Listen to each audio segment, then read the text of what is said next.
Students, today we are going to discuss regarding posology and its factors.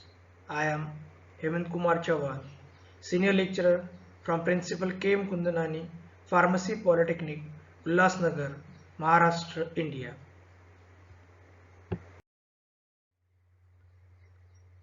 For today's video, the learning objectives are: after watching this video, you will be able to define posology and able to explain the factors affecting posology.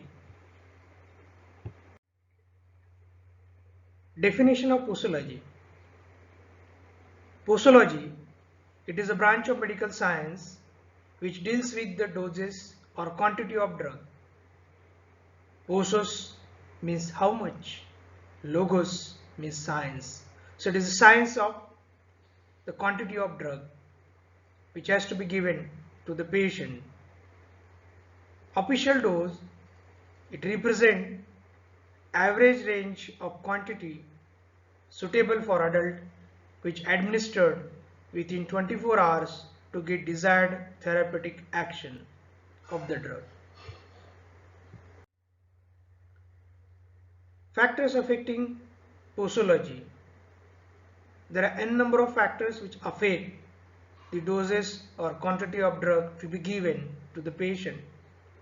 Those age, body weight, gender, body surface area, route of administration, frequency of administration, time of administration, environmental condition, disease condition, synergism, antagonism, iodosyncrasy, tachyphylaxis, and some metabolic disturbances can affect the doses of the drug over there.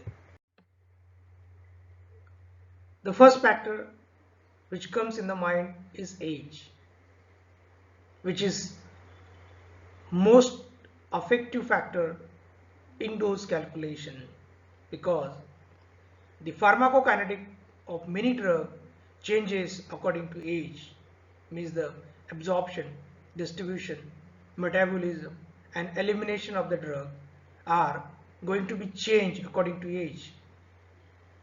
Most of old patients need less doses than youngs because their kidney is not functioning properly at that age, so their inability to excrete many drug which may leads to the deposition of drug in the body. Therefore, old age patient required less doses than the young ones. In some cases, children can tolerate high doses of belladonna, ethanol and digitalis because in children their liver is not well developed.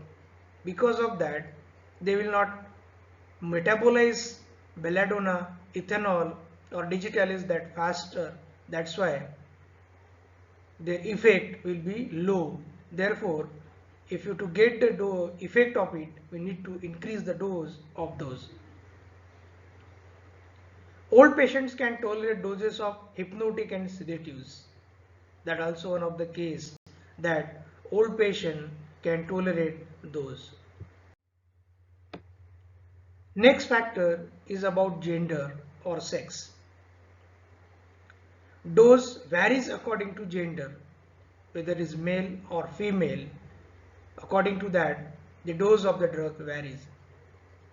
It is stated that morphine and barbiturate produce more excitement in female before sedation because females are more emotional than men, and less dose of these will produce excitement in females. Females undergo for many stages like menstruation for every month, pregnancy and lactation. In these cases, the special need to be taken care of it because a strong purgative you cannot give it during menstruations.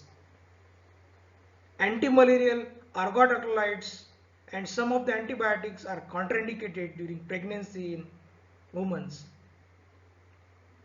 Alcohol barbiturate should not be taken during the pregnancy because that crosses the blood placental barrier and reaches to the fetus, and there may be a deformity come into the fetus.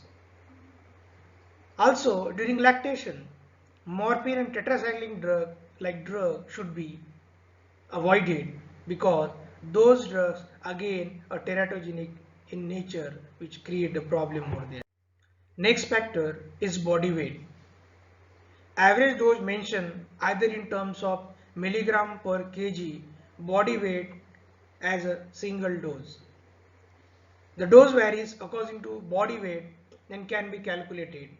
The formula is given by the Clark, in which child dose equals to body weight of child upon 70 into adult dose, and if the body weight is given in pound, then child dose equals to body weight of child upon 150 into adult dose. According to that, we can calculate the dose for the drug. This may not be applied for obese patient because in obese patient their body surface area is more, means adipose tissues are more, so the drug which are lipophilic in nature are absorbed very faster. To such patients you need to take care of the drug. Also children which are malnourished, for them also you need to take care during the calculation of doses over there. Next one is the route of administration. Intravenous administration required less doses compared to other route because the intravenous drug directly reaches to the blood circulation. Due to this, quick onset of action can be achieved and is very helpful in emergency cases. But it may produce toxicity and retrieval is very difficult for the drug which are taken through IV route. The example is of penicillin, because penicillin is a wonder drug, but when given to the patients, many patients show there is allergic reaction to it, that is anaphylactic shock to it, and because of the cardiac arrest many deaths have occurred. This happened because of genetically we are allergic to penicillin in many patients. Then comes time of administration. Means when the drug you are taking, presence of food in stomach delay the absorption of drug. The drug taken empty stomach rapidly absorbed. Therefore, drug taken after meals may not be more effective than the drug taken before meal. Gastric irritant drug should be administered after meal only, like iron and diclofenac and etc. Next factor comes is environmental condition. Daylight act as a stimulant, therefore during the daytime stimulants are more effective than hypnotic, whereas hypnotic drugs are more effective in night than stimulant. Therefore in the night hypnotic drug required very less dose in the night for producing a sleep to the patient. If the drug you need to give in the stimulant in the night, it requires a more dose, and if you want to give it hypnotic in the daytime, it required to give more dose to the patient, because we are having a natural habit to the body to go to sleep in the night and we doesn't sleep in the daytime. Because of that, if you want to sleep in the day, you require the more dose of hypnotic, and if you want to awake in the night, you want to get more the quantity of stimulant over there. Next factor is emotional factor. Personality and behavior of the physician influence the effect of drug, like psychosomatic disorders. We know that females are more emotional than the male. Females require less doses compared to male in certain drug. Sometimes placebo can work in the treatment of angina and asthma. We know that we are having a psychology in our mind that if we visit a particular physician, we get cured faster, and if we visit some other, we doesn't get it cured faster. Also, if we are having some geriatric patients with us at home, they know that if with a particular color drug they take, they will be cured very faster. Ultimately, they demand for that one. And if they are not ill also, they demand for it. So, placebo drug, if it is given to them, they can be cured from it. Therefore, emotional factor is one of the important factor which play the role in deciding the dose of the drug. Next is a disease condition.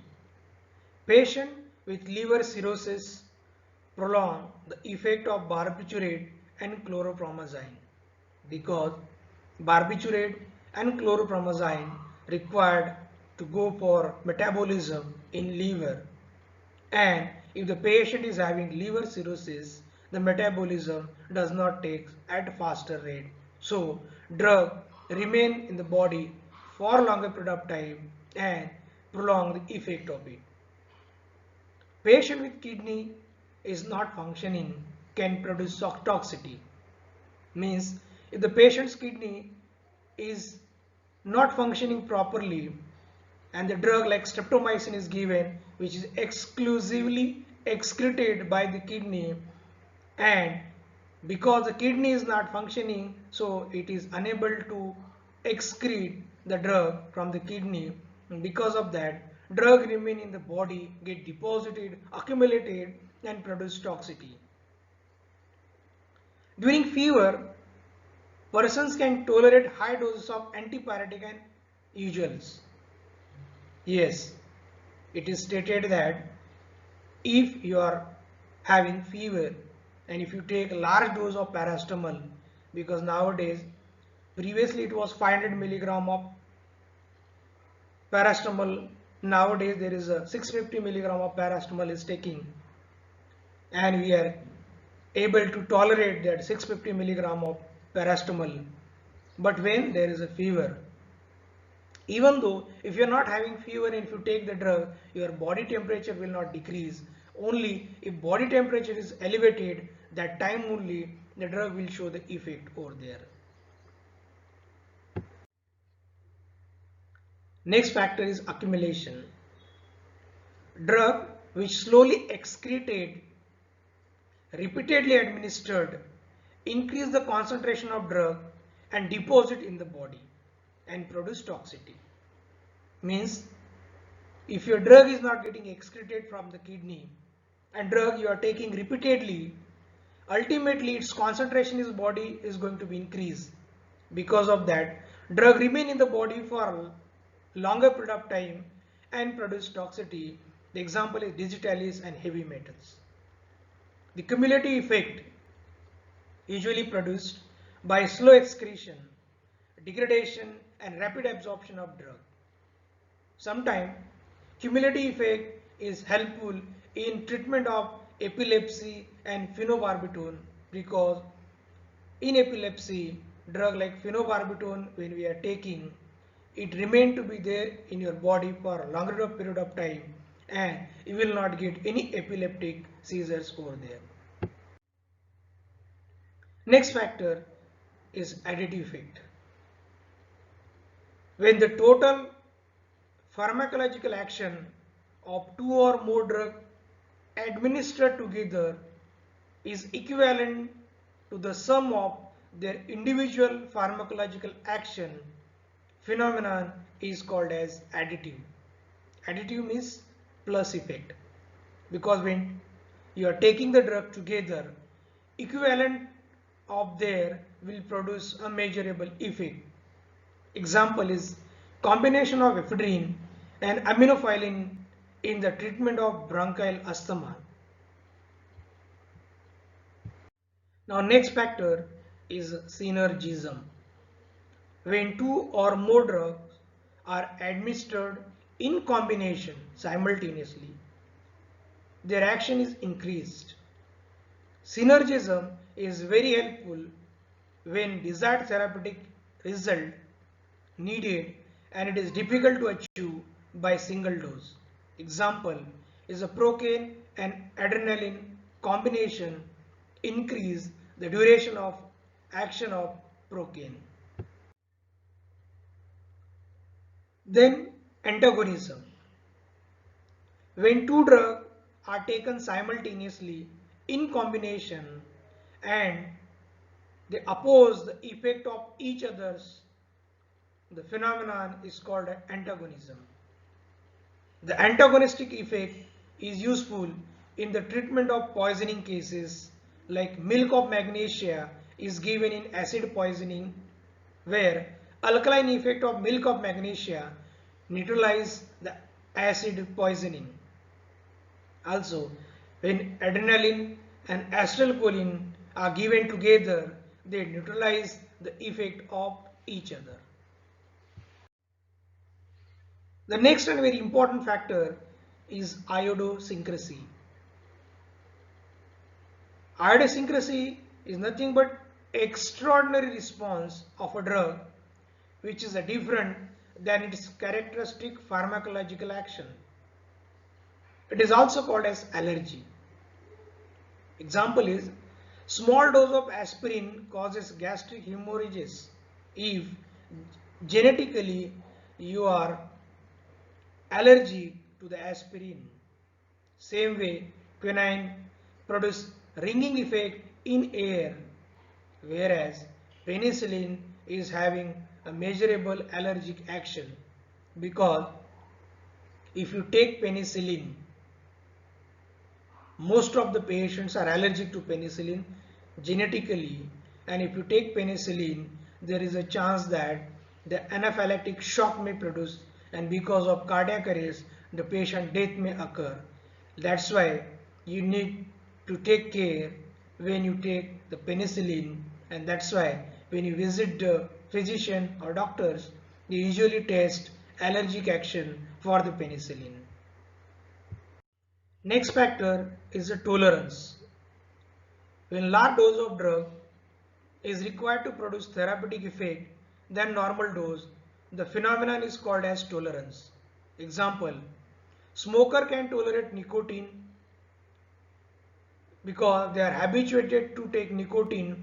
Because of that, they can tolerate the dose of nicotine over there. Alcoholics can tolerate a large doses of alcohol because they are habituated to take alcohol repeatedly. Because of that, the alcohol can be tolerated. Tolerance are of two types, true tolerance and pseudo tolerance. True tolerance produced by oral and parenteral administration, whereas pseudo tolerance is produced by oral administration. Next and very important factor is a tachyphylaxis. Repeated administration of a drug in short interval of time leads to depletion of neurotransmitters from the vesicles, which reduce the pharmacological response of that drug. The decreased response cannot be reversed. By increasing the dose, the phenomenon is called as tachyphylaxis or acute tolerance. Means to get it cured faster, if a person is taking the drug in a short interval of time, suppose you are having fever and you are taking the paracetamol every 15 to 30 minutes to hours. The drug when you take, first you get the effect, later on you will not get the effect out of it because the neurotransmitter which are releasing from the vesicles, their quantities are became zero. Because of that, later on you will not get any effect out of it. But it can be reversed. If you stop taking the drug for a measured time, ultimately you can reverse the condition when there are neurotransmitters present over there. Again, if you take the drug, that can be released and show the effect. The example is of ephedrine, which is given in repeated dose at short interval to treat bronchial asthma, may produce less effect over there. And the last factor is of metabolic disturbances. Changes in electrolyte balance, water balance, acid balance, body temperature and other pharmacological factor changes the pharmacological response of the drug. Example, salicylate only reduce body temperature when it is elevated or raised. They cannot have any antipyretic effect when the body temperature is normal. The same way, if the electrolyte balance is changed, the water balance is changed in the body, there is a chance that drug may or may not be effective over there. Thank you for watching this video. Send your response to my email address given below. Thank you.